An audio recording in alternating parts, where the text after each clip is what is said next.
Let's see the question, the dash principle states that income is recorded when earned. When earned का क्या मतलब है, income को तभी रिकॉर्ड कर लेना चाहिए जब ये कमाई ली गई हो। तो इस प्रिंसिपल को हम कहते हैं अक्रूवल प्रिंसिपल। इसको हम अभी पढ़ेंगे और डिटेल में पढ़ेंगे, cash basis, accrual basis, but फिर भी अपन पढ़ ही लेते हैं जब अपन पढ़ रहे हैं तो ठीक है। अक्रूवल बेसिस का मतलब ये होता है कि जब कोई चीज ड्यू हो जाए ना, या फिर कोई इनकम अर्नड हो जाए, तभी आप इसको रिकॉर्ड कर लो अपनी बुक्स में।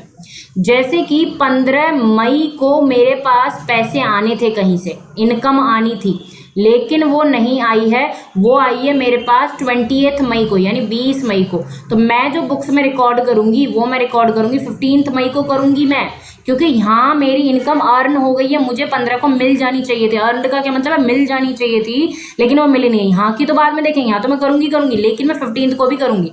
इस अकाउंटिंग बेसिस को क्या कहते हैं, अक्रूवल कहते हैं। और इसी बेसिस पे हम लोग सारे अकाउंट्स आगे भी देखेंगे, इसी बेसिस पे हम लोग अपने अकाउंट्स भी बनाते हैं, वो आपको पता चलेगा।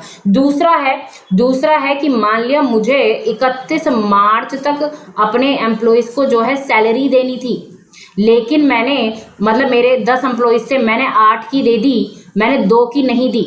2 की सैलरी देनी अभी भी बाकी है, आउटस्टैंडिंग है।